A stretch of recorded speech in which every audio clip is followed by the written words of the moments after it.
ma préférée à côté sous studio pas sa première classe. Problème eza boyo. Moniteur déjà album mais c'est Kendaki. Heureusement ça soubat na simate parce que batu ba apprécier ba rumba. Faut la vérité.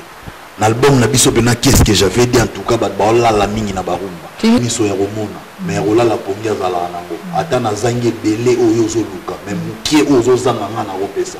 Donc kende kuna ba peso ba millions ya pa na ozo affection na tendresse. Ni to yo ba omola la déjà na bon, moni générique, ils ont le combat en cage entre Ritz Nzele et Blaise créateur sur le Kabola Bitumbeza, petit moro to bimission na mbidika. Ils ont soit un piment et nzambi. Comme on mbidika. Ninga bien. So gebe na ninga mabeka rayo, mais le padre reste le même. Mais reste ma tadia que ninga bien to mabe. Bon, tout balé ba si je on a pas le dit que bon, t'es là le ba musicien. Alors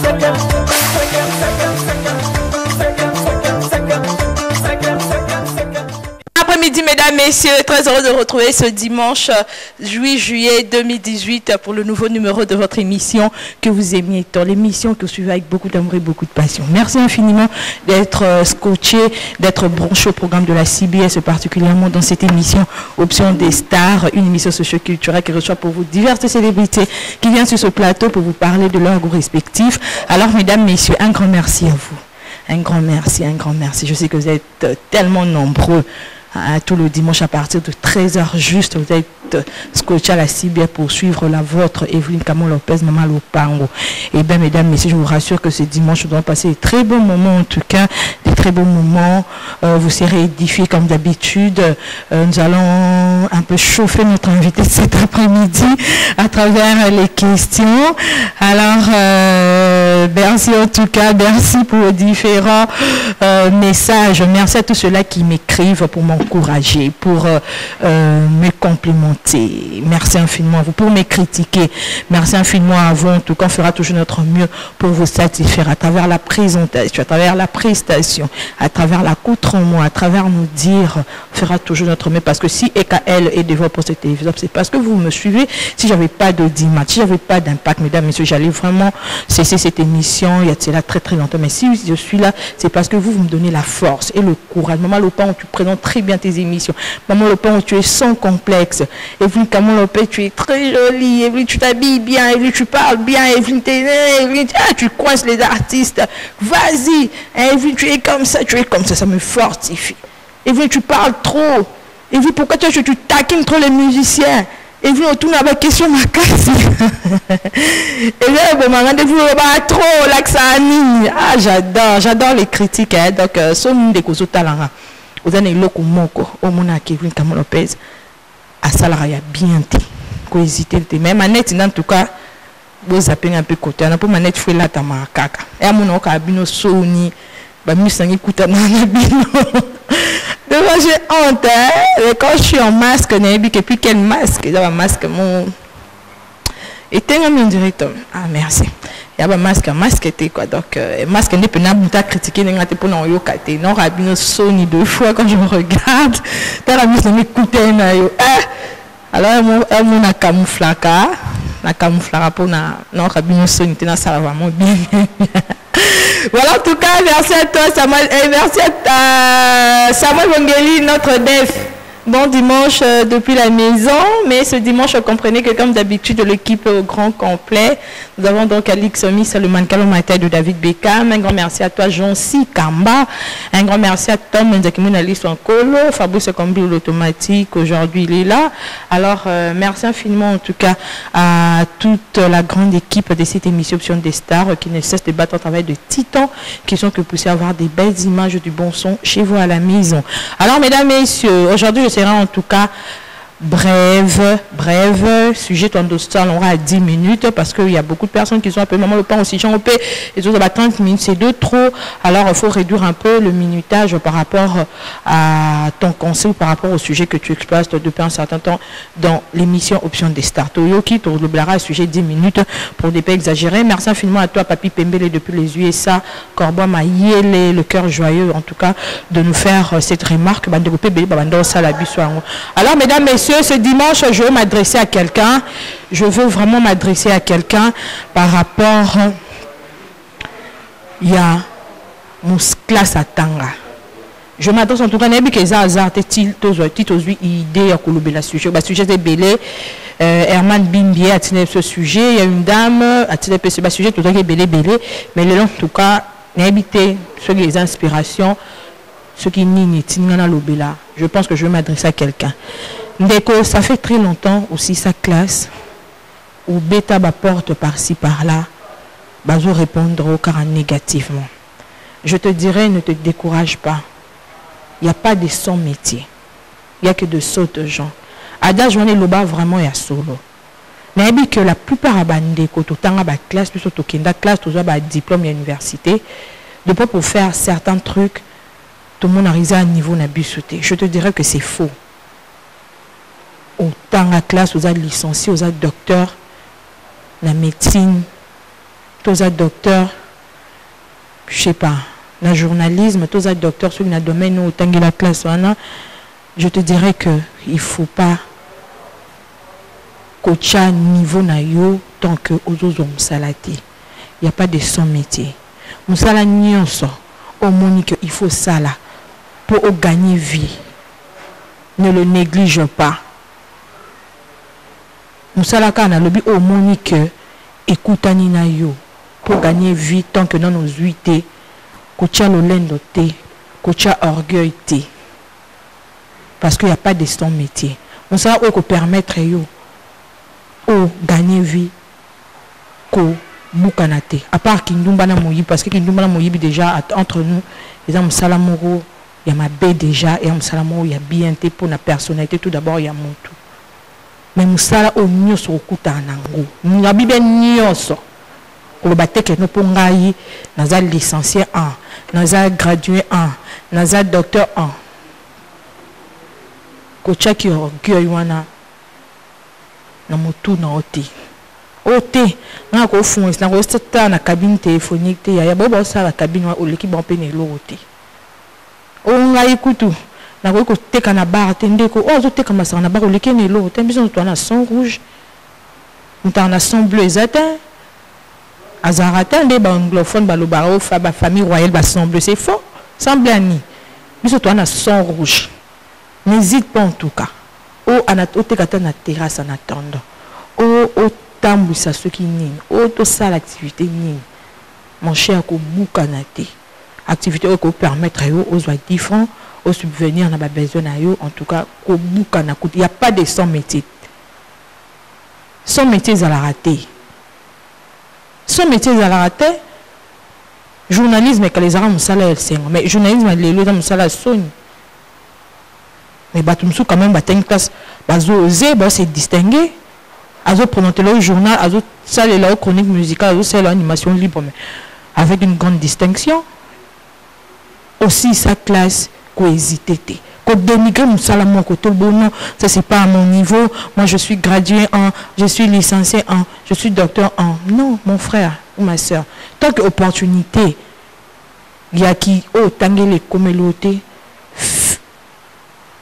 ko bukanata parce que les taux de zelana boye tant aux autres choses à moi c'est tout na Kindumba na peu vrai chéri na ba peu français na bien na Ndumba mora world entre tomber en Ndumba world au sa Kindumba le métier mo au mibal bas donc yo comme un instrument à plaisir mo bal mo so bébé pour à s'amuser na yo à sakana na yo yo qui mouri bi ba ko repasser ba ko 14 nini c'est 1 million au lieu de deux bouchafou wana ende baswe baloba de mamba pamba wana au tomber na ngote autant mieux à toi aussi sa classe na domaine ni na tous a gradué licencié docteur en et option aussi ça te trouve-toi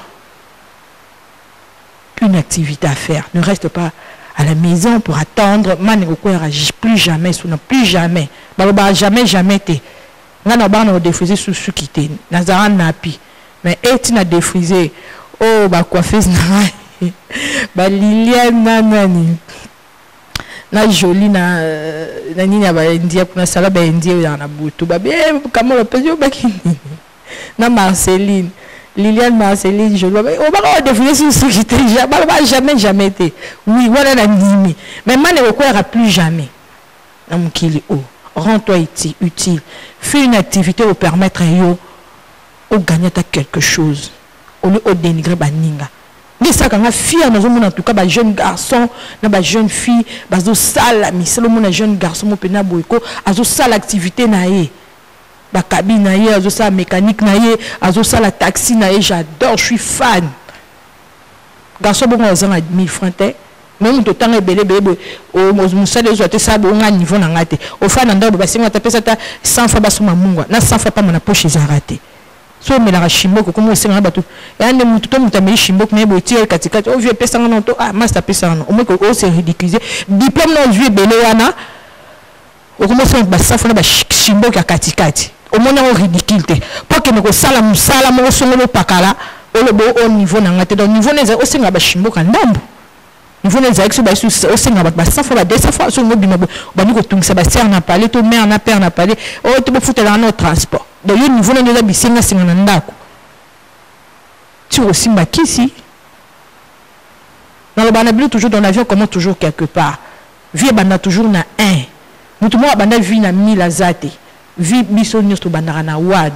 So bani na wan oko acquérir maîtrise à vie. Le ko so bani na wan ti comme na 100 aussi ma 1 milliard de dollars aux ana maîtrise à vie. Bon moi bateau te bo opportunité que coup bout abana un de bout a frappé ne so moi 100 000 moi 200 000 mbala mo fo ba mission no so ba bloc. Tant aussi là o ba mission bandoki.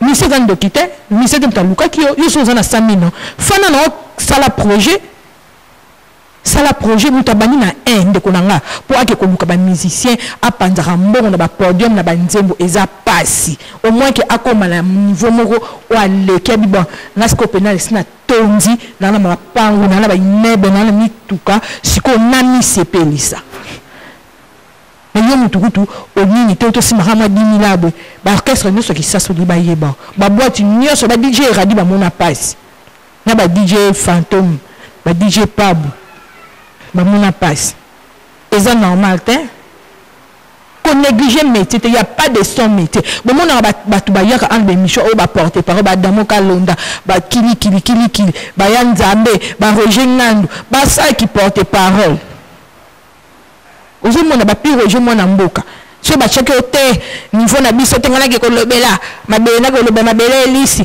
tengana ke ko lobela wera na ko lobela jibe nde ba suka wali. Mais bon, moi, quand même, mes cheminés, les babes intellectuels, mais il y a un orchestre, et puis, gagner ma vie, belle si ma orchestre. Il n'y a pas de son métier, il faut un andaku, tu vas signer à ta 100 francs mungwa, ou à ta 100 francs, tu vas faire magie, aux gens car on a diplômé. On a comme directeur en un jour. Et c'est normal, il n'y a pas de son métier, il faut sa cabine à quoi, t'es qu'à souris maï, t'es qu'à ngouba. Tu n'as pas de son métier, c'est pas vaurien, non? C'est pas vauriété. Ce sont des licenciés, ce sont des docteurs. Mais si tu as payé alors le babi, on est fait un daku, na zela soki nini, na pandananu, on est na 20 dollars, 10 dollars, 1000 francs. Abanda faut sa cabine na quoi, il le kene le hotel. Bande ko bena zuma ba garçon ba coupe mécanique, ba zo qui mécanique, et ba zo kumba ba taxi. Yo le ki ba onani. Pourquoi tout le monde a ba variété, ce sont la majorité ba intellectuels. Mais si tu sais pas tellement que ça qui les a embrouillement, il y a un babino na sala no nous kolombo kana biso ba misale ko yebe na okota na rosela diplôme na ngai. Pourquoi ba ote kana ba bar ba ça ba vaurien non? Ba zo ça na ba restaurant par ci par là ba variété. Nous sommes pas à l'hôtellerie, mais on se retrouver dans un grand hôtel, on se retrouver dans même ligne, on se retrouver dans l'hôtel du feu, on se retrouver dans un restaurant, dans un hôtel, il va me tenir dans la cité PA. Qu'est-ce qu'on va gagner vu dans bango? On a fait un andak, on a comme à 1000 francs, à 20 francs, à celui bon à lipa, à un bon mati. Il n'y a pas de son métier. Ok, bon, tout le monde a un poto. Ça la misère est belle oh yo peut-être avec ça c'est que la motion mais bon parce que question quand toujours l'andal tu ben que ça beaucoup mais mi kanga bango baso comme on lasso ba comment on te ko quoi marchandise jika moi ezandeni bepe melanga be comment koli nous on l'andal ni sen basara na bapoto ni ça oblige avec ça pour congolais tout ça ba zai kinwa aza complexé ba le chilo kinwa za to souffrir na complexe ngana ko sala ngoti yo sala ngoti tant que tu n'as rien dans ta peau tant que tu n'as rien.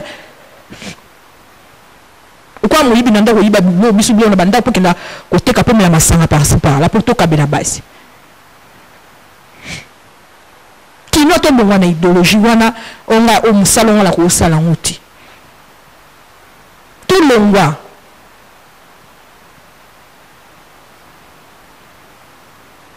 tout ça na bis tout ça na ba terrasse font sa cabine sala boye kende na activité ze bena kisasa awa tout ça là ngo porte-parole orchestre sala oui bon à l'animatrice soki journaliste soki nini sala teka mai moi si teka mai et msala sonte teka manga nzamba ko bénir yo na manga non loba choma moi ça elle était la bonne non de Davido c'est vrai Mupanga c'est vrai bien pour ça branché c'est vrai choma wala choma moi ça comme première dame ya Davido elle était une bonne domestique Choma était une domestique. Aujourd'hui, Choma, c'est une question un peu comme on alors qu'il voilà musala ya ba Davido. Le ma commis moi si ya Davido. Oh bah sinon sur le monde entier rêve me bien à Davido. Mais Davido a préféré d'épouser domestique naï. Il n'y a pas de son métier. Ce Choma qui domestique et Davido. Est-ce que dans la première de l'homme autant moi tabadjet pouvait vous bana de plus la cadeau au yokutu au beta to le docteur licencié tu recompte ça be autant la peine ba jet était mu ba sombe la opé en moto yo mo politique à rusumba ba biloko anate. Il n'y a pas de somme de na le baranayo oh nous sommes sala tu es sérieux l'ingana ne le sala tu es sérieux Dieu va te bénir tu vas exceller aussi mikisi je vous en conjure aime ce que tu fais à tes associés insignifiant boutique les gablo de tekata be pisi tekata ba shimbo ki tekata ba biscuit nini aime folie la banane na rolingango mais sinon je suis fan en tout cas de mon métier je suis fan je sais pas quoi. Peut-être qu'on aura été bala pour la météo. Pour même ça, on tenait là, il faut chica télévision, chica tête. Entre parenthèses. Pourquoi? Parce que j'aime mon métier. Il faut l'inguer moussa un journalisme bah je dois battre nzala bah ma bofine na biso bah mandia bah si ani ni bal bah bofine toi bah pauvre on gagne rien debolobar mais tellement que parmi bateau bolobarani moi j'aime ça tout le monde a mon angana landa qui na ba bureau na eto nanda parce que na mendicité déjà il voulu na exclu na kindumba déjà na exclu pour ba djendo bo pesa ba fieza ya télé za soit mutu ba yelanga na finga ba si parce que nous obligé de lire mututé jamais ko yelanga cop dit kamora ebe to mutu mo boté ba dans le plan na tv bato ba yelanga bon ba na finga ba na gazara ba to na za prostituée te na ndumbati na sala ba cop te na za a marchandise a mututé nzoto na ngeza temple nzambe. Nous avons tout le monde a vu un rêve. Pour bâtonner ce autre, comment Rolanda, tout le monde a mis ça. Mais banana un, bah négliger un métier. Et bien comment le mission, bah comment la mission, bah ça bâtonne la classe. Le reste on a gradué non, na ISA. Blaise Boul ingénieur na ISTA. Mais s'est retrouvé dans la musique. Il pouvait dire aussi musique un métier inutile, métier insensé. Et Nathan a été papa. Dieu merci, il a été. Bakin qui serait mené à part son nom. Mais tu dis basalité. Là, je viens d'habiller ce monstre, je viens d'habiller limite. On a quand ça va tout trop. Mais tu dis basalité. Mais c'est belé le loi. Je viens d'habiller mon flairé. Aguada. As intellectuel, on a un diplôme, mais il s'est retrouvé dans la musique. Vie Nzambe Moutou à canaliser Abisso. Pour réussir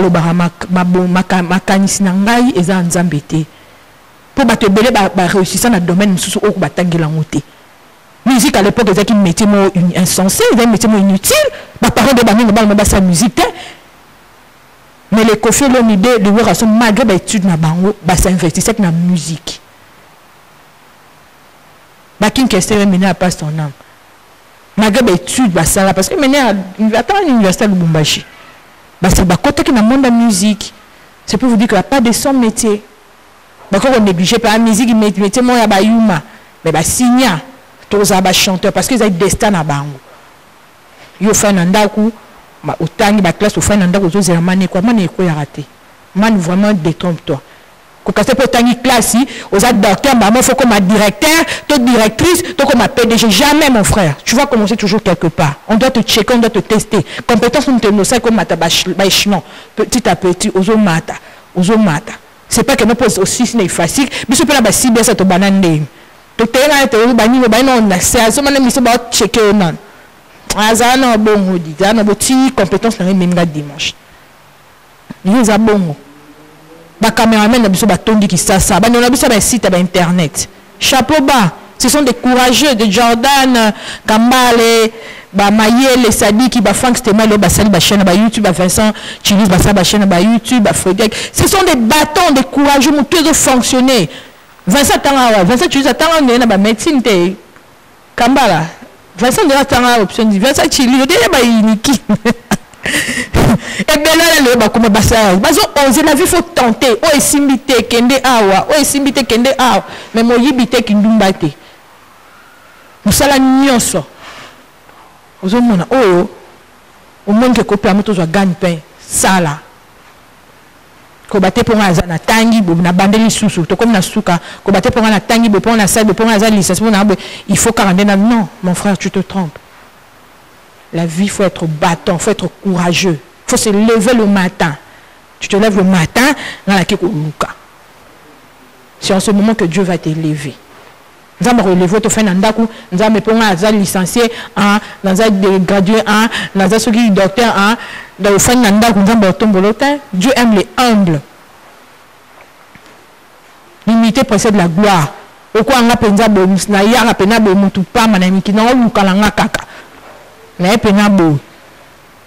à part chaîne mondiale na sara transfert nazara na CCTV allez RTG et Sololi allez transfert ouf maintenant on est na CBS na C chief cordon à cordon na côté d'air je donne 5 dipo et vous fait une demande chez Kamo Lopez ou na kepe na pa quelqu'un na commis cyber papa na tiki et vous n'attend on va t'appeler. Maintenant, samedi, comme soukous. Le moment comme soukous explosion et ça là. Vitesse comme soukous ou option sous ces compétences. Parce que Kinshasa se battant avec chroniqueur ou chroniqueuse en musique ou compétente. Comme comme personne en a 3 ans, attention à 5 ans, attention à moi peut-être dans manga moko. Parce que tout ça le son complexe, je l'ai toujours dit. Il n'y a aucun musicien de ces pays qui tombe dans le sapi, ou dans la landaka, ni dans la likaounaye, ni à Pesanga Bambou, ni dans le attaché des postes de porte-parole. Et bien, non, je vais être au milieu du village, c'est ça mon travail. Moi, je ne peux pas aller commander chez un musicien, dans la richesse, dans la pauvreté, mais je me contente de ce que j'ai. Si on a 10 000 francs dans la, je suis content, on a 10 000 francs dans la. On a la personnalité. On a un front parler d'audace. Parce que je ne dépends d'aucun musicien de ce pays. Même les profs de l'université de l'IFASIC sont très fiers de moi. Parce que la journée, c'est ça aux alabouilles. Sans parti pris, sans tendance. Mouninga c'est le razu trophée naé, bravo. Mouninga c'est une musique est accrochée, bravo. Mouninga c'est le moro artiste, moi c'est le naro kumisayo. Je n'ai pas de compétence, et puis sur ça, non, c'est pas bien. J'aurais ce kilo de le dire parce que je n'ai pas de camarade, moi sinon, tu as un camarade. Je n'ai pas concert, une répétition, peut-être dans mon sang, c'est un peu un petit tour.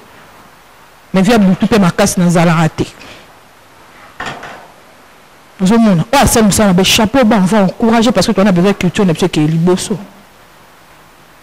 Na chaki na linga ki na musana na sala o ya chronique musicale na linga ki en haut na s'investir na haut na misali personnalité dignité le haut résultat zali sans que na landa montou sans que na luka soit gauche droite na ko ma pire musicien qu'est-ce que j'ai gagné maman lande la mort mon kala musicien c'est décevant c'est honteux ce musicien zaboyo za rasimane maman toi ça ki mukala ndango wana ngaka mape na liboso boyo te marasimana ki mukala wana. Moto na bayana bino mbal na baso basala rango kimu kalangwa mi sete boso yo la rasi yo mon dirait aux grâce aux arana ya zanzambete et puis baba Brad Pitt baba Jennifer Lopez baba Queen Bita baba bien c'était au son nos arana boza millionnaire au bonga au moins aux arabes au gagner appel l'autre pour la 100 ba 200 ba 300 donc aux c'est ridiculisé au poni nos tendance qu'apona pour rien du tout parce que tu es une fille pauvre en mentalité, tu es un garçon pauvre dans ton mental. Qui m'a dit que c'est Zarani? Va te mis bosso, te mis simana. Na rotu ne peut pas non ni wana. Ok, mais plein de lobby. Yo journaliste, baromo mani, baromo tinda yo. Bengela kanani. Non, le numéro au président ils ont non. Wamukala. Wamukala.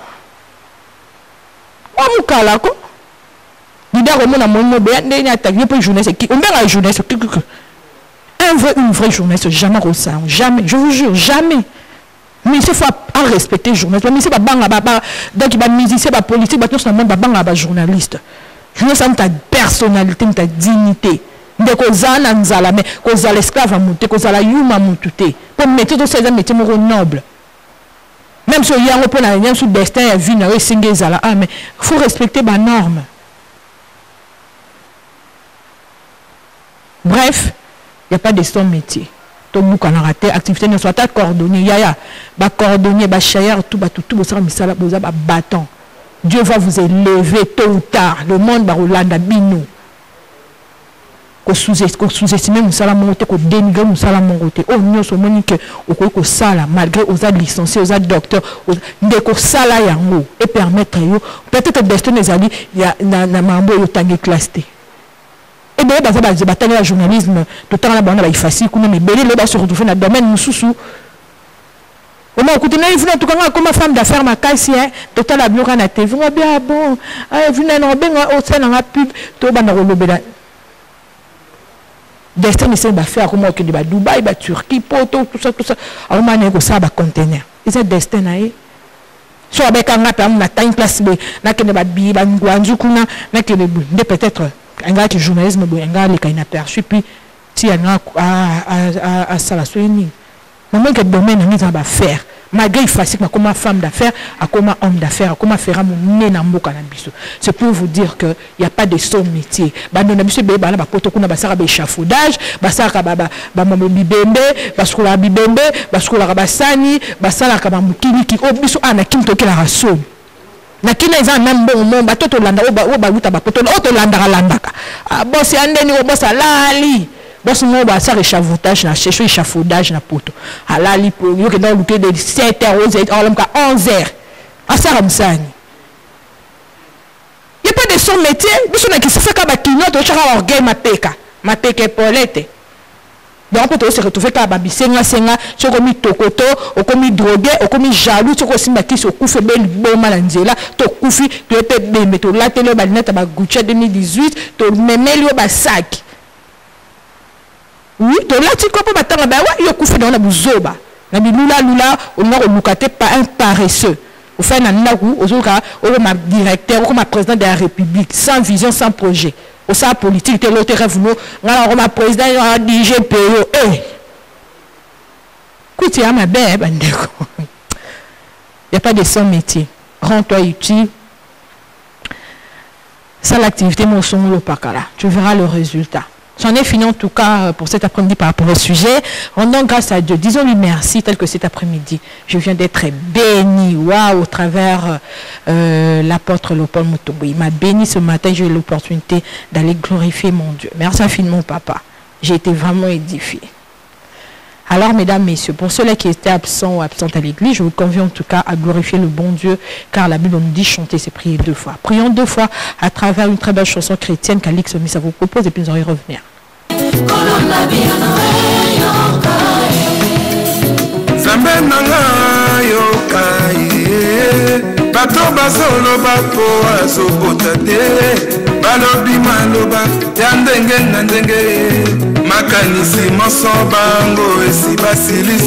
Voilà, mesdames, messieurs, c'était là une très belle chanson chrétienne. Je suis certaine que nous allons glorifier le bon Dieu à travers ce son. Permettez-moi en tout cas de présenter mes connaissances le plus attristés au DA de Fally Ipupa, Gino Liaki, le DA de Fally Ipupa qui vient de perdre son petit frère. Donc, nous connaissons le plus attristé à toi, Gino Liaki, le DA de Fally Ipupa. Nous compatissons ensemble avec toi. Et nous souhaitons un joyeux anniversaire à Scramwell depuis la Hollande. Joyeux anniversaire à toi, de l'Ikonding, la Scrum, ouais, que du bonheur dans ta vie. Et puis, joyeux anniversaire à mon grand frère, lui, on l'appelle donc J-School Bonienga.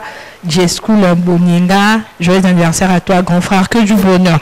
Alors, mesdames, messieurs, très rapidement, nous allons vous lire quelques news. Nous commençons aujourd'hui avec le news de Ferregola, le padre, l'impérateur de la rumba congolaise. Le CG Vasco Mabiala nous fait savoir que le padre Ferregola vient de signer un contrat d'exclusivité avec William Lausson. Désormais, le padre Ferregola devient l'ambassadeur en RDC de William Lausson. Le single première classe de Ferregola déjà disponible depuis vendredi passé. Ferregola 2 jours à Mwanda au Congo central. Le 14 et le 15 juillet, Ferregola va se produire. Voilà, le 14 et le 15 juillet, Ferregola sera la kermesse Yala Majeco Production. Bref, en tout cas, mesdames, messieurs, retenez que Ferregola va se produire le 14 et le 15 juillet au kermesse Yala Majeco Production. C'est un peu ça, non? Mais entre-temps, mesdames, messieurs, Ferré est devenu l'ambassadeur. L'ambassadeur de William Lausson. Ah bon? Félicitations, Ferregola. Et puis, depuis le vendredi, il avait lancé le générique ou le single Première classe, qui est déjà disponible. Ferregola 2 jours à moins de Congo central, le 14 et le 15 juillet. Au kermesse Yala Majeco Production, signé le CG Vasco Mabiala. Parlons de Robin Mundibu en séjour à Dubaï pour la réalisation des clips. Kinshasa is back jeudi, sera de retour à Kinshasa le jeudi. Voilà, 12 pour 2 productions le même jour, le vendredi 13 juillet. Le premier concert matiné à partir de 12h au terrain d'État de Kinshasa et la deuxième à partir de 20h à la foire internationale de Kinshasa, Fikine. À la kermesse Euro-Congo. Consommer son new single Kita Mata déjà disponible depuis samedi 30 juin sur sa chaîne YouTube. Merci infiniment à Tadjo Gonzalo. Nous allons vous balancer en intégralité son générique Kita Mata. Alix Missa a préparé les bino déjà en haut. Parlons d'Héritier Watanabe. Voilà, Francis Diba nous fait savoir que Héritier remercie tous les publics qui l'ont répondu hier pendant son showcase à Lyon. Le générique 5e vitesse sera pour très bientôt dans le bac. L'artiste Héritier Watanabe en concert inédit à Abidjan le 8 septembre au Palais de la Culture. Merci infiniment à toi, Francis Dibaya. Voilà, mesdames, messieurs, parlons de Mabela International au travers Adamo Kalonda qui nous parle de René Lokwasoso Pembe. Bon dimanche à toi, Adamo Kalonda, très bien habillé. Merci, Maman Lopango. Voilà. Kamo Lopez, vraiment, Babi, il faut ton dimanche, ouais, malam quoi. Merci, Mingina, concept Ozanango, Yashika, Yamatea. Merci. Vraiment, donc, aux jouer pendant l'église, et aux jouer rôle à l'église, à travers la chaîne CBS, la chaîne éducative, pour j'ai fait partie à bateau, ça la campagne à bonne conduite. Donc, il faut pas y avoir un mouton, car le Bélaréné, le roi Sosopembe, Zali, mouton, à ça la campagne à bonne conduite ancien. Je dis bien ancien, il y a CBS. Pour ébeler Baleka na CBS, il va taper Adamo Kalonda. Donc, on a la chaîne, nous avons DG Patrick Nolbi Kamba. Donc, voilà. Donc, Patrick Makenga, il y a plein de gens qui la chaîne. Naza muto na sala campagne à bonne conduite concept open nzamba sunga ceux qui ba sponsor ceux qui bateau vraiment balingi que makambo ezala bien pour il y a certains bateau ba oleka kapenda mais message etika la raté balingi katika baleka vraiment Maman Lopango félicitations na concept o ya sika vraiment René Lokwasoso Pembe lelo vraiment tozaka information moko ya munene ezali que lelo dimanche à lelo à partir ya 17h toujours beta bon na kermesse ya sayo. Vraiment, tu es bien que on a besoin de baléli vraiment mondial les bêta makilobi mais donc il est comme organisé il est l'openda babengi René Lokwasoso Pembe akende ko kombo la salité nyoso et les cas qui na kermesse na ya sayo donc le à partir à 17h to bengi si batutu o balinga musique à mabele lisse la bonne musique traditionnelle pour national loba déjà que mutu oyo abetaka mbonda ya ba mongo abetaka musique ya René Lokwa Soso Pembe po ya yembaka bangote bangonde ba yembaka ye bangonde ba yembaka ye vraiment le à partir à 17h tena lobaka vérité maman lopango ezaka ndenge na lobi ke yozo leka batu ba retenir mo eloko ebele ba lekaka batika ke eloko moko te kaka polémique donc eloko te mais maman lopango soka leki mwata moko boye bozulité ya na sepeli na makambo lobi na sepeli na makambo lobi vraiment na landio attentivement donc c'est bon tous on a besoin d'innovation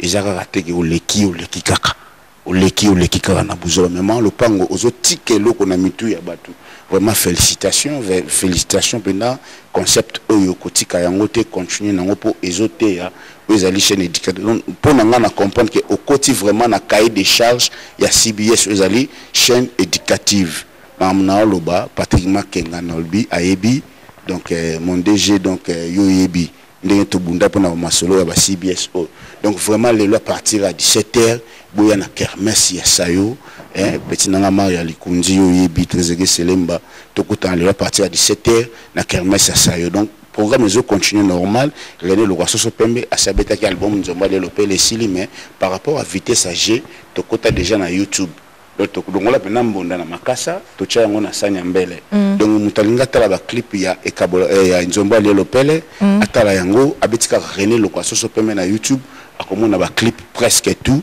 donc to tika na moi des 3 chansons oyo nan to lancer yango te tel que ba chamo pepe po ezoluka makambu ya kosakana te banzembo lo chamo pepe simbelange komi nyongo vraiment René Lokwa za bien to répétaka chaque mardi jeudi chez les 3 sœurs na Massimanimba numéro 30 et na commune ya Kasa vous de référence c'est ça kaka parking à Inde 3 ndako ya Vena Solombo na enseignement Gambela au Koti cité des anges ça na ya Vena biso ici Meliko ndekane oseka maman Njimba mobile maman Faïda donc na pesi ba mbote place ba Holanda biso donc ce comme il va na enseignement qui na ko ya Gambela Koti Massimanimba numéro 30 to répétaka chaque mardi jeudi et chaque samedi to zaka bongo na NSK bar et pas Vena de Limba wa Kunchila mobile maman chouchou na pesa bon dimanche et chaque dimanche to zaka bon na Riviera Beach et pour la dimanche ya lelo to zaka bon na kermesse ya sayo René Lokwa bengisi batu ba yo ka ba extrait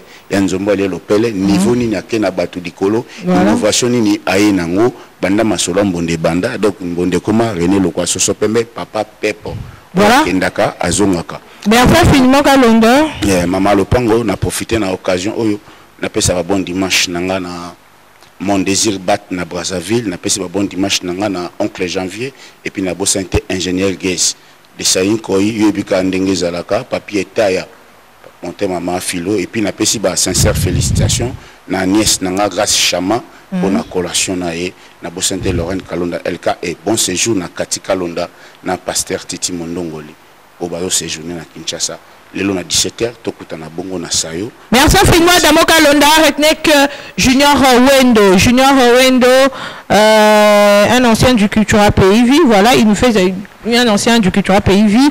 Depuis un certain temps, il n'évolue plus aux côtés de Monstres d'amour, mais il nous fait savoir que voilà, pour la toute première fois en exclusivité, pour vous l'artiste Junior Wendo présente l'orchestre Wendo Vie dans la présentation de ses musiciens au grand public. Au programme, l'artiste nous fera un Remember the Time, retour en arrière de sa chanson Ambulance. Certaines reprises de Cultura et finira en beauté avec les bouquets tirés de l'album Azafo. De belles surprises vous attendent. Venez voir le savoir-faire de ces musiciens et de l'artiste lui-même. Venez nombreux soutenir votre artiste le jeudi 12 juillet à partir de 16h juste. Une seule adresse à l'espace La Firenze à Yolo Sud au 29 avenue Wagenia croisement Mundele Lungu, Wagenia de la commune de Kalamou. Bref, mesdames, messieurs, le jeudi 12 juillet 2018, à partir de 16h juste, Junior Wendo vous invite tous à la présentation de ses musiciens, à la présentation de son orchestre, qui va se passer, disons, sur l'avenue La Firenze. Là, nous sommes donc à Yolo Sud, au 29 au au 29 avenue Ouagenia, croisement Mundele Lungu, Ouagenia, dans la commune de Kalamou. Junior Wendo. On y sera en tout cas pour tous titre naïo depuis cultura ambulance et puis les bouquets tout comme exclusivité en tout cas il y a album naïe Azafo. Bonne chance à toi Junior Wendo. Le jeudi en tout cas on y sera tous pour écouter ton savoir-faire et puis pour découvrir les musiciens que tu as recrutés. Sur ce, mesdames, messieurs, joyeux anniversaire à toi Scram Well depuis la Hollande et un grand merci au président Chic Chicago Moussouni, l'espoir d'Afrique. Je remercie infiniment Corbeau Amayele, Balobi le cœur joyeux, Papi Pembele depuis les États-Unis. Merci infiniment à toi Balobi. Yam Mimi là il fait un lavage autre chose, rien à dire. J'invite en tout cas tout le monde de passer sur l'avenue Lubumbashi dans le Toison d'Or.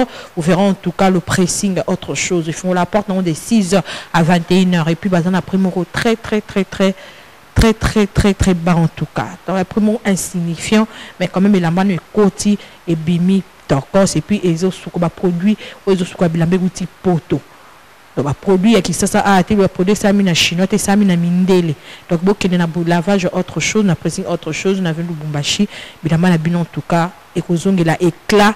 Oh, Bosombela Kiango, première fois, Boulata Yango. Merci infiniment à toi, Mimi Laifeta. Merci infiniment à toi, maman Djema Losala, depuis Paris. Merci infiniment. Alors, mesdames, messieurs, retournons chez Alix Missa pour écouter le savoir-faire de Robin Munzibou à travers son new générique Kitamata. Musique avant, bon, noir et blanc, réchauffement d'abord. Si vous l'encourez, si vous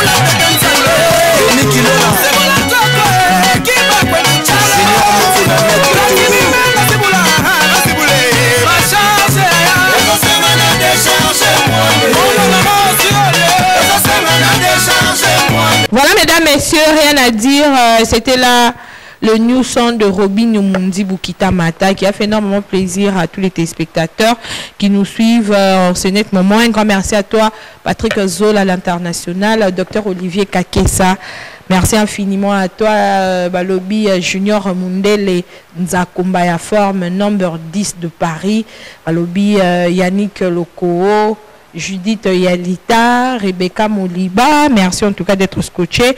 Merci infiniment à la salle de sport Epidé Center. Coach Balobi Naemunene, na Vimbi. Oui, de l'anglais, ça fort. Ah, coach, dans le il faut accélérer, pas de temps. On est au mat 3 fois, il faut accélérer. Sport tous les jours. Merci infiniment, mon coach Yves Kipembe. Merci infiniment à toi, Clovis Kwerekwa, à Cédric Makanzou. Merci infiniment au gérant Olivier L'Invocat. Et puis, merci infiniment à la salle de sport Epidé Center qui est située sur l'avenue Lusambo, numéro 11, à la commune de Kitambo. Vélodrome, boya vraiment ébélé. Et ce que vous avez gagné, petit dimanche, on a fait quitte, on a perdu 5 kilos de sous. Parce que si on a un cas qu'on lit, là, ça fait d'artivisme, pas mal explosé. Donc, on est le plus attristé à toi, Ginolia, qui le DA de Fali Poupa. Nous compatissons avec toi. Comprenez que Ginolia, qui le DA de l'artiste Fali Poupa, vient de perdre son petit frère. Alors, nous compatissons ensemble avec tous ceux-là qui sont endeuillés, avec tous ceux-là qui ont perdu des êtres chers. Moi, Yves Kamon Lopez, je compatis avec vous. Et un grand merci au Lobalobi, à Souvenir, et puis Scram Well depuis la Hollande de Likondingo. Joyeux anniversaire à toi. Et puis, félicitations à tous les finalistes. Les finalistes, en tout cas, waouh, félicitations. Hier, la ville de Kinshasa était vraiment chamboulée parce que vous étiez partis. Vous avez chamboulé la ville pour pas de Kinshasa, mais amusez-vous, réjouissez-vous avec beaucoup de maîtrise. Donc, moi, je suis mis tout capi, puis je suis moto, visa précieuse, visa manquant. Aussi, si que vous savez, mais vous s'attendez depuis que non, lobby peut venir, c'est la bidon université, c'est la bidon, on met bébé, donc, qu'on s'épelle la divagation, et belé, t'es dans le yenge, pour tout le monde, besoin de moto, besoin de yenge, mon boye, il n'a qu'au banga, surtout pour les filles, faites trop attention, bah, catch, ils ont enlevé, bah, enlève tout ça, mais bah, évitez en tout cas, évitez de vous jouir avec sans contrôle. Évitez en tout cas de vous réjouir, pardon, sans contrôle. Bon, c'est réjouir car à boé sans quoi bah que l'obipé, ok, l'université l'obipé vous comme sur les allos, oui, tout CP, toi nécessairement maîtriser ça là, le yenge et les catés surtout pour na bana bas mi bal bo bana romela ma sangate, tu langwa boé un intellectuel dans ta drink intellectuel adam mutu adam na maîtrise au contrôle des situations. aux autres CP là, même si aux mélano, mais faut contrôler la situation. Trop mélo langwe, bah kacho bilamba, to comme bamba na. On est digne d'un diplômé, un diplômé dans mon toit contrôler la situation, dans la maîtrise de soi. Pour la moindre jeune toujours CP là, oui, to CP là, mais avec modération, to méla mais avec modération. To exagérer. En tout cas, bravo puis félicitations à tous les finalistes de la ville province de Kinshasa. Alors, mesdames, messieurs, nous parlons avec Boboli, Kibobo Kele, qui vient de temps en temps nous parler de l'artiste Fally Ipupa. Bon dimanche à toi, Kibobo Kele. Ouais, Kamo Lopez, vrai chéri, chéra Pembe wa Kinsa Bangungi. Merci. Chéra Aswana Bangungi, Yobi. T'as la émission, il a suivi. Partout dans le monde, il y a des la minute sur TV comme des gars. On met qu'on change chaîne, TV na bango beta kalu na minute. Na biso kindo kibilamba ne ya mère, doit na science ka studio ka kaya biso disque biso zali contrôle. To contrôler tous les disques. O ayebi déjà na marché keba, Fally Ipupa boaka. Mo konza terrain de wana. Moko ta oboya on ba fait déjà ba tcheda le bo ba bien ne makambu, yende world yende ngomba. Mère na opesaka ne condoléances na ve na Gino Liaki. Courage raison de la biso nyonso mais tu vas dans la science ka ba rep déjà bandaki mardi mercredi jeudi biso ba rep na biso ko taraté mais bo consommer pe tokos eza pe na marché ils ont betara bango ba bimisi mais tokos ils ont betara bango tokos ne makambu tokos ne world ba posa toujours bo santé disque au fallait fulanga ba posa bo consommer o kaka encore posa na clip wana to mais so maite posa na biso mère eza des gars où est le mal où est les valises au soda makasi léopard de la SAP esprit ma belle makama bilamba mère tala niveau bilambe yawa na biso kindoki et dit tu vois chéri na katsa banda miso landanga man Africa vois chéri na katsa GB na biso mère bilamba ndezo ezoloba bana ifiti ba makambo bana Fally Ipupa ba makambo yo koko dila so fly chango ba makambo yo soule kauka Fally Ipupa mokonzi tala bilambe yawa mère na biso na représenter bilamba ça binde qui parle na biso yo tina kenje sangani na biso za kindoki caméra sa musala moyelaki na biso pièce de betamia o eza dégâts kindoki mère nasi boromona bilamba de ça Kibobo Kele poser mission formé de muta sa mission formé ana peut pas griffer pas griffer innocent papa griffe mudasa mambo eza sa perdre ngaso ko sanga boy mabe pour na yebi na ngate OK jo caméra be non pardon ah bon na niveau bilamba mère yoji na kenjo sangani yoji mi séjour na biso kindoki bana bana ba yebi makambo. Papa give na oye baso zo kosa ponga na emi ngaba yo jote. Papa give na mambo. Te me yasa emission ya mambo. Ngaso na sa ngote na eba ngote. Ato yela bloga 1900. Pour le moment moulayi, non mo pousser. Mabila pas de pekisa ya kema. La maram na été. Kibobo Kele wasa. Na biso kindoki. Abosalité bana banda bana mbinza mbinza mabele. Merci. Masalanga mo remettre chilo na bossa te même contact numéro voilà Kibobo Kele 00 243 00 243 89 40 36 218 00 243 89 40 36 218 na bossa nité et dit souvent chéri na katsa bandal ba fou de Paris na katsa mbinza na biso kindoki mère voilà bilamba ne ya wale sabi qui parle. Merci en tout cas Kibobo Kele te retenir que Fally Ipupa bientôt relancer sur le marché album et l'album album contrôle. Vraiment, merci infiniment et l'artiste est déjà Kinshasa c'est un Kazan Ndia Awa Azo enregistré je crois le générique. Merci infiniment à toi Balobi Coco Dilasso opérationnel mon pote mon frangin Coco Dilasso et puis nos condoléances le plus attristé à toi Gino Lia qui est le DA de l'artiste de l'artiste Fally Ipupa DA directeur artistique je crois. Alors merci mesdames messieurs nous poursuivons cette émission. Retenez que l'orchestre Lose Love de Karsini Luzubu en répétition chaque mardi, mercredi et vendredi à la station Ma Campagne, à l'espace étoile filante chez Mère Chacha, signé directeur Biliv Ndita, la seconde bonne journée à voir. Ok, merci directeur. Voilà, Manhattan, bon dimanche à toi. Manhattan veut nous parler pour le compte de vainqueur de tous les dangers. Comprenez que Blaise Boula, il était comment, rendez quitte déjà le terrain, mais tout le monde a promotion, tu éviter les célèbres d'Adi Boula, tu sais, mon fil à Kekare, la foi propre. Promotion exacte, et pourtant, Capuchino, sali maman na boulot, les vainqueurs de tous les dangers, sali maman na disque. Quand dans le ben a rendez-vous na Kibotata. Rendez-vous na Kibotata et si et bimi. Mais promotion na kin en tout cas que dalle. Moutou pas zo lobela. Rende kita na kin azate na ebite Ibrahim Sifa inshallah. Ba faire un wezandenge nini. Blaise Boula sali vraiment œuvre ya ki toko boy. Mais na kin maké les até promotion na ki ça c'est zate to ebite stratégie ni bo linga bo préparer pour plein bête parce que une fois kin en tout cas moutako c'est bien te rendre l'isolo rende kita ezate na minoko bato. Ni na baba, ni na ba fête, ni na ba édition. Alors, il y a Blaise, on a grand frère propre, il y a Blaise, ingénieur na Bisso, Dadi Boula, le célèbre grand frère Kamo Lopez, Ibrahim Sifa Inch'Allah. Bon revoir dans nos stratégies pour Kininde Makambu, Kininde propulsera ba œuvre. Donc, promotion à Kin en tout cas, et Zatebo la sa promotion. Ba Manhattan, tout en tout cas, Bazonga Roleka. Yobo azana na akwa yobo. Yaza na Angola. C'est pas ozonga boy pour l'agressivité na epesa na moi bien. Donc rende quitte c'est bima pour la bande ko ba ki diba bo kende na édition tout bo sombango kalate moro artiste Blaise Boula le vainqueur de tous les dangers sera de retour à Kinshasa pour na émission ba conférence de presse pour na bandoule. Mais entre temps Ibrahim Sifa yozo coordonner ba faire na kini awa inshallah. Bola musa promotion pour boebika promotion za roulala. Evre teza bien ce qui mak bomuta tchela makele était pas si peut décoller. Na ba télévision toujours kangote na ba radio toujours kangote to éviter qu'est-ce qui se passe. Alors oui, inchallah na lobby na yo o memasango. Pour Dadi Boula, o la musa équipe plutôt en tout cas, il y a Blaise Boula ba la muka pour toujours sentir rien. Toujours sentir rien. Alors Manhattan, bon dimanche à toi. Le beau gars, le mignon Manhattan. Merci. C'est la parole à moi, c'est que tu Manhattan.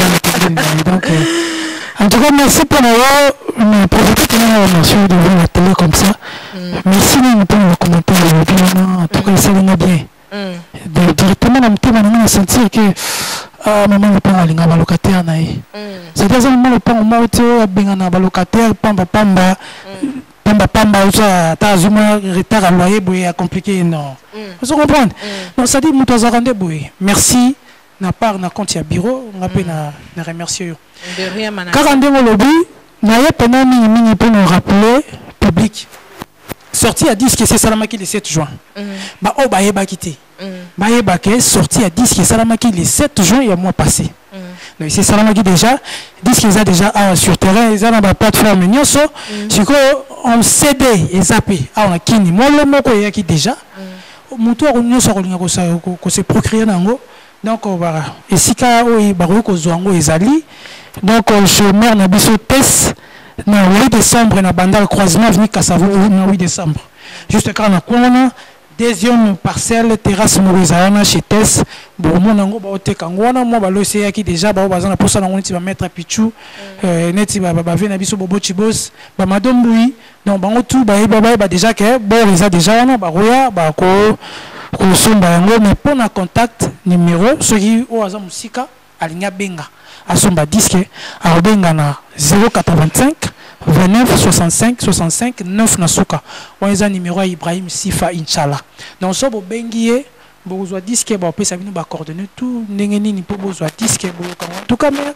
na doit insister bo déliter disque na biso o rende kita ça dit on dit déliter ça dit ba zo temps ya koyoka ba percuter na façon nini o Blaise Boula a travaillé na ya te pour nous ba Blaise Boula za danger ko le ka ba tout d'ailleurs na profiter na remercier papa chéri na acte salaki en tout cas mukolo vena biso leader massa ya vena biso et le salaki na landa ki en tout cas ça linga peu plaisir donc atili bato ba keni baso mbarande kita parce que ayoki marambo eza na kati et puis na makambango o ayoki Alexandrine o Manhattan pe ayembi ça dit to beti li solo ya bolingo to lobeli makambo ya o soki il était komati mais to beti masolo ya bolingo.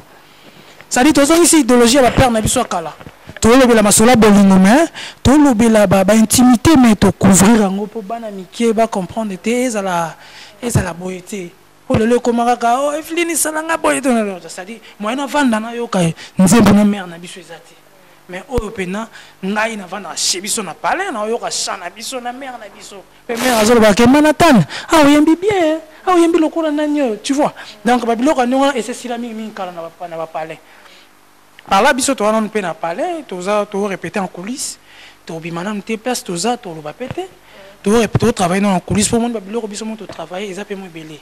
Alors ils appellent le ming ya sika to zo temps pena to maîtrisango au retour ya vieta mazoya directement to attaquer télé to beta na mo biloko mususu ça déjà o ngana na droit monsieur confirmé té so bureau confirmé à la prochaine temps to ya to bisa bino que té la bureau so la ki boy donc to se préparer donc via zoya kala mingi té a oya kala mingi ta oya to ko na yepe to le écran pe to beta na ina profiter na pesa mbote na vena ngai ingénieur Léon Moulaba, Didi Moulaba, maître Pichumbuku, Madame Bouy frappe encore, Bobo Chibos, et le Pablo, hein?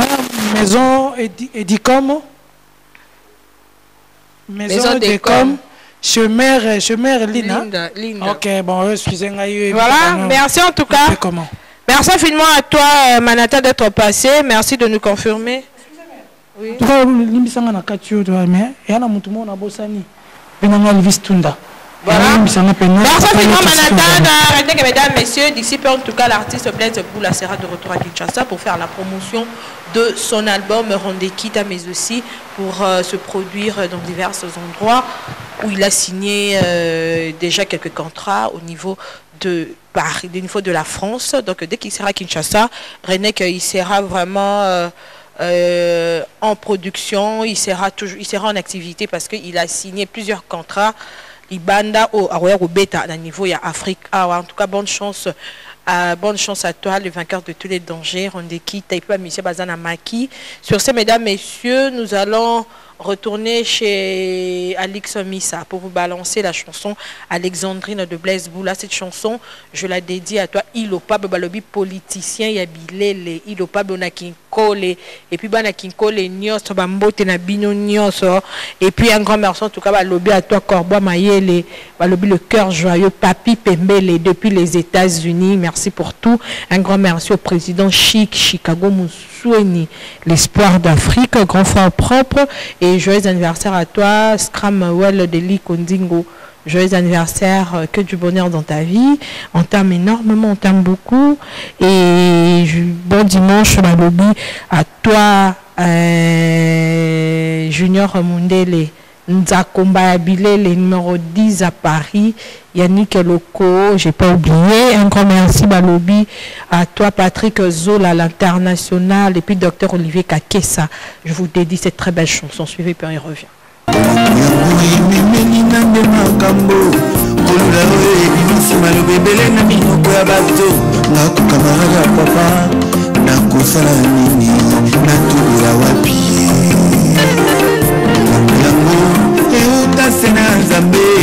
Voilà mesdames, messieurs, c'était là la chanson Alexandrine. Une très très belle chanson avec une très très belle mélodie, avec des très très belles paroles dont j'en suis fan. Chapeau bas à l'artiste Blaise Boula, le vainqueur de tous les dangers. Il était, comment dit, bon dimanche à toi Balobi, Dadi Boula, le célèbre Thierry Mofila Kekari, l'enfant propre, Ibrahim Sifa, Inch'Allah, j'ai pas oublié. Et bon dimanche aux banquiers, on les appelle ingénieur Léon Moulaba, Didi Moulaba, Elvis Tunda. Bon dimanche à vous les banquiers. Alors, mesdames, messieurs, nous allons retourner chez Alix Missa. C'est quoi le titre, Tom? Ah, ok, voilà, mesdames, messieurs, nous allons retourner chez Alix Missa pour suivre, voilà, le new son de Ferregola. Ferregola, depuis le vendredi dernier, a lancé un new son première classe. C'est un single, c'est un générique. Première classe. Ah! Les pas de niveau bouki l'enquête. Non, mesdames, messieurs, pas trop parlante. Un grand merci en tout cas au DG du groupe Jet Set, grand frère propre Blaise Polo, le grand frère d'Evelyne Camon Lopez. Et puis tout à l'heure, on va recevoir pour vous le directeur de marketing Trésor Congolo R9. Mesdames, messieurs, je vous convie à suivre le savoir-faire de Ferregola dans ce single première classe. Botala niveau le padre a bouki l'orchestre. Pene alia mutu. Faire rigolo comme mon ganza oh comme mboto na mai. Pour l'orchestre non. Suivant en tout cas le savoir-faire de Ferregola le padre, et puis nous allons y revenir pour recevoir le directeur de marketing de Ferregola qui est Trésor Congo. Première place.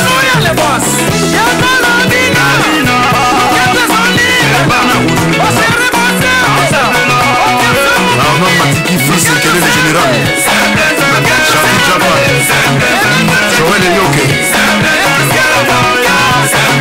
Voilà, mesdames, messieurs, c'était là le new son de Ferregola, le padre, l'impérateur de la rumba Congolia. Alors, mesdames, messieurs, c'est certain que vous êtes retrouvés par rapport à ce new son. Bon, Ferregola, niveau à Pandi, Loquette, niveau à Bouki, Loquette. En tout cas, ce que j'ai plus aimé dans ce son ou dans ces images, la qualité du clip. En tout cas, qualité Mauriza vraiment supérieure. Tout le monde dit que Ferregola a beaucoup misé, en tout cas pour la qualité tout d'abord de ce générique. Mais j'ai beaucoup aussi apprécié la façon dont Blaise est créateur au Pandi. Chapeau, Baipi Rita Nzele. On a posé tout bien Rita Nzele, DG, Blaise Impolo. Faut tout bien, bo fouli trop bayaya. Biso pe ba momi, faut bo foula biso parce que Rita a comme moderniser animation chez ba momi na orchestre. Donc bo foula pe Rita Nzele, na c'est plus en nègre le padre. Après c'est vraiment espace assez déchaîné. En tout cas Rita Nzele ngana obi ke to bina na générique o. Bes créateur likunyate. Tout pe ba to bina pe Rita Nzele po to bina pe to bina mais na nina a besoin Rita Nzele nda dominer pour Assel Moussala qui toque en tout cas chapeau bas aux deux grands animateurs Rita Nzele ainsi que Blaise créateur. Merci infiniment à toi Patrick Zola à l'international. Merci infiniment au docteur Olivier Kakessa. Et puis joyeux anniversaire à toi Scramwell de Likundingu. Alors Trésor Congo R9, le directeur de marketing de Ferregola. Bon dimanche. Bon dimanche. Toujours très classe. Merci. Et bon dimanche également à notre boss, l'impérateur de la rumba congolienne, Ferregola, le Pipita, son excellence, monsieur le président de la République de la rumba congolaise et africaine, place à Vaina Palais. J'espère à ce pilier monde commenter clip parce que depuis sorti il y a 7 belles.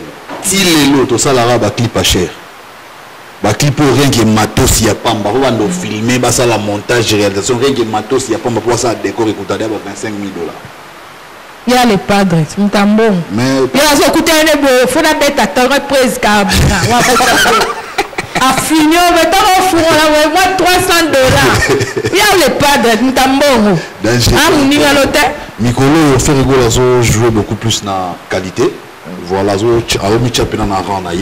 et surtout mon générique aux premières classes, c'est sur demande, il y a des fanatiques. Les fanatiques, bien en tout cas, au CLB, 29 rumba. Auto apprécié ça il y a plus de 20 rumba. Si go to lingi générique parce que mon rumba et tout fois qui générique dans l'album. Déjà sur tali même dans classement il y a ba titre dans l'album. Premier nzembo za meya culpe za la générité. Alors Ferregola yebaki ke ba fan na ba linga ko bina ba senga kipe. Ba wa rumba ba sepela ba. Mais tu as posé une question parce que tu es le directeur du groupe Jet Set, n'a soyez certain que c'est en mesure de me répondre. Ferregola dans son précédent album a bêti 3 génériques. Pourquoi pas à propulser l'un des 3 génériques qu'on a bêti ma préférée à côté sous studio pas sa première classe.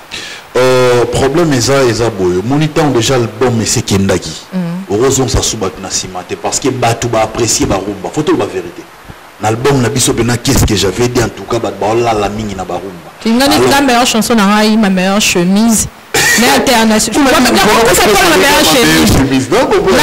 va falloir laisser même DG ma meilleure chemise, meilleure chanson. Il y a pas d'anga. Si vous avez ma meilleure chanson des ébélés. Ma meilleure chemise est là. Nakati Rossignol et Nakati. Mais il y a cool par le bateau. Bon, on dit que la wana et langa. Ma embela biso babola biso basi baboya biso pour nous engambo. Malobamo on dit que les padres à lobby.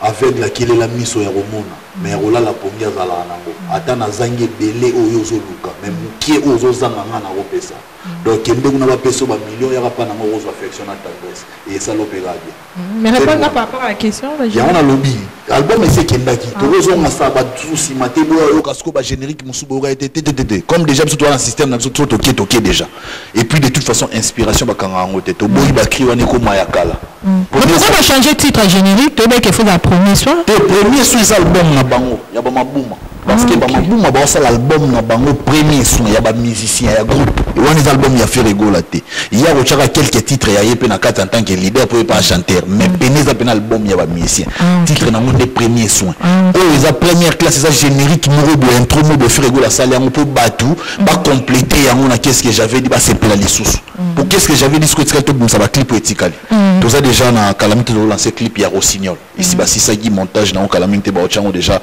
na nini wana pe solo ba sous clip pas cher pour biso on aura ba clip to jouer jamais clip pas bien et puis to landisa suko nzembo Nicolas nzembo Marc House nzembo Ilunga nzembo Guy Digital to sala ba clip to zongi bo to saleli et langa pour nzembo on appelle langa faut sala un clip bon voilà en attendant coupe du monde ya ba savourer première classe na ba clip to mais après on a coupe du monde et bon maman va comprendre attends ba coupe du monde après non la bonne approche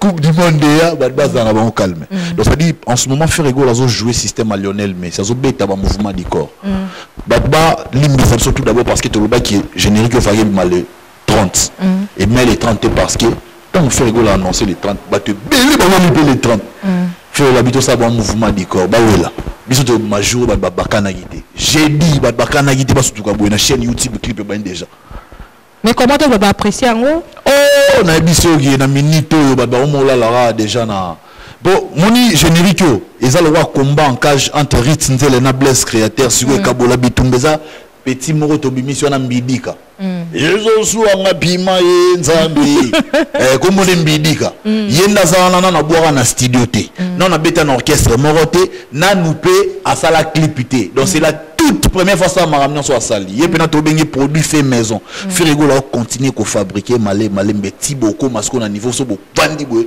au moins d'autant ba Ritz Nzele na Blaise créateur au bando temps pe mbidika parce que fait rigolo ya formara a foule a pesi vent ok biso et pas na biso eza loi université oye koli soko sisi koye kola to koki ko retenir yo soit to retenir yo te ke nego sala entreprise na yo soit to kota na entreprise mususu mais l'accès savoir faire oyo to la kisa yo preuve ane to na ba produit belé to pesa exemple la produit moi par exemple le roi Nicodème c'est un produit fait maison pour Nicodème tant ya obi ka animateur est-ce que bon faire rigolo mta comme ça chanteur jour yamba alo ba vérité akosa te faire rigolo mta comme ça chanter pour les loro mo ça mambo ça la faire rigolo mta comme ça bon donc biso to lambara so remis danger kende na yo il y a un problème biso to te faire rigolo kangila te maté ah pena donc porte à libre au côté ou apprendre so moni ko lingo kendo ki na ndenge bien ki na ndenge bien so ke pena ndenge mabeka rayo mais le padre reste le même mais reste matadi ki na ndenge bien to mabe bon to balé ba sujet on a pour le dit que alors mon directeur on doit se dire au revoir pour tout Mbappé Mabouma ouais, donc déjà que après avoir écrasé Kin Mikolo to betitro to beta na ba festival de la rumba to beta qui na ba place belé na Kin fait rigolo ambassadeur donc ça dit toujours là non to kende Mwanda les 14 na les 15 juillet tous abongo na Mwanda na kermesse ya la bande on a biso nyonso Mwanda bo se préparer les padres zo kitakuna et quant à ya mambo lobi fait rigolo az ambassadeur ya mambo ebele azara ambassadeur ya trace soye baraté fait rigolo az ambassadeur ya trace fait rigolo uta rozala ambassadeur calamité contre et contient azara ambassadeur ya brasserie oyoyebi donc azaba ambassadeur ebele ça ne sert rien to betaliso nango parce que fait rigolo représentera mambo ebele donc voilà et puis voir même na mambo ya UNESCO fait rigolo pas azara ambassadeur pour na mambo tali ba école uta rozala concours moro awa ya mambo royemba ya bana classe donc ça dit fait rigolo az ambassadeur ya mambo ebele beaucoup plus au bat faut ba retenir que les 14 juillet les 15 juillet destination na bon na Mwanda place to robeta conseil double kermesse et puis ba contrat ya libanda to zongela pour ebi so to zongi tour à libanda ba ba luka biso bobeta suna kinité calamité to zongela dia ba libanda soki le directeur général Blaise Paul a saisi ba contrat nyonso libanda ba che signature ma nyonso et puis biso to continuer. Voilà, émission na yoko net. J'en profite pour saluer le PDG Ali Maïmouna. Pourquoi tu m'as fait ça?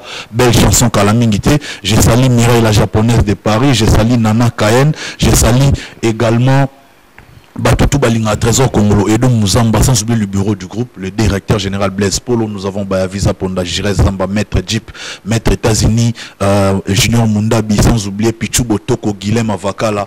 Voilà quoi. Merci infiniment, Trésor Congolo R9. Merci infiniment l'ingénieur Léon Moulaba, Didi Moulaba, Elvis, tout depuis un grand merci en tout cas, Balobi au directeur général du groupe Jet 7, Balobi, grand frère propre Yves Camon Lopez, le CG et le DG Blaise Polo. Alors, Mabou Manabas, alors, yo complété ni pour te sentir niveau à basse et bétami, la première classe, rien à dire. On dit par rapport à parce que Réal a vu comme presque on a faim. Ouais.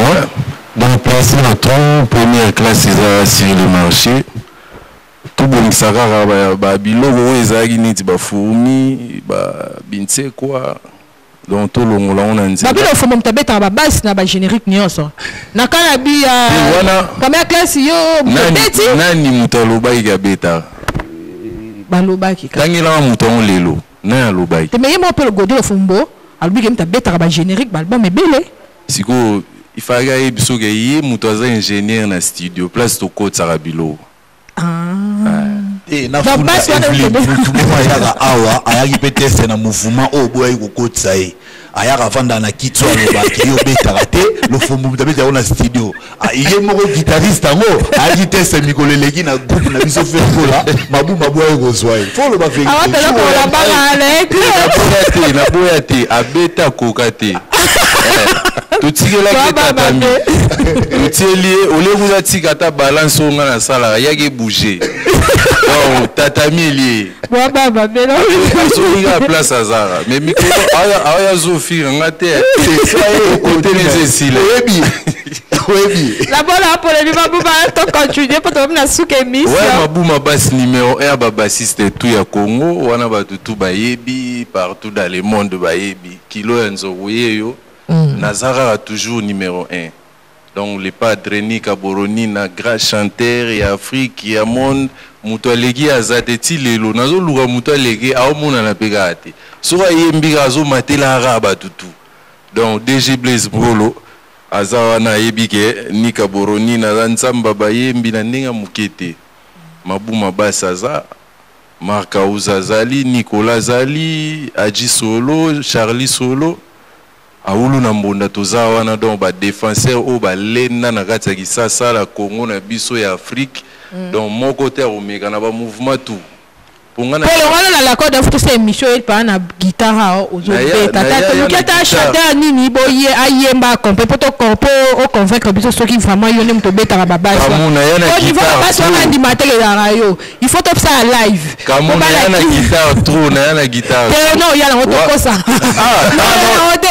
non na ngote il y a guitare to ah bon tika boy dimanche prochain il y aura la guitare dimanche prochain Mwanda tout ça Mwanda c'est bon tu vois jamais pour ne que moi ba dollar et après belé mais on doit limi me rappelle on a tellement carburant babu bato na suka émission s'il y a des gens à remercier rapidement na mona Guindi Vito l'international every time money na moni de Chine inda garçon Real Patrick Zola na moni susu DG Polo yena roboya ta 1000 fois DG Polo na moni Nika Boroni na le padre motoleki azate na moni mère na Palais SP Gomez les place aux Ali de Chine na garçon Real Benetuloma mwasi ya mwindo ya Kafu.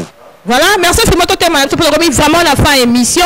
Et bien mesdames, messieurs, c'en est fini pour cet après-midi. Je suis certaine que vous avez retenu le programme des différentes productions de Faire Égaux à Le Padre. Alors, merci infiniment à vous fidèles téléspectateurs. Vous étiez si nombreux à me choisir beaucoup d'amour et beaucoup de passion. Suivez cette émission en rediffusion ce mercredi à partir de 13h juste. Et moi, EKL, je vous retrouve dimanche prochain pour un nouveau numéro. Mais sur ce, mesdames, messieurs, nous nous séparons avec le new son de Gez Mawet et moi Namungala. Et puis, on se dit au revoir. Merci infiniment. Au DG Blaise Polo, merci infiniment à Trésor Congolo R9, le directeur de marketing de Faire Égaux, et puis à Mabouma Nabas. Et merci. Puis à Lévé Masoko, le boss, et à mon Qu'est-ce Mawet Alix. Les Kambala, félicitations. Joachim Bass. Baby, you wanna know? So, Colombia Garabinana, Nabutuya hello, Yaka, Beta Nabiso Tupina, Bilinga, Kotina Katamo Kilibo.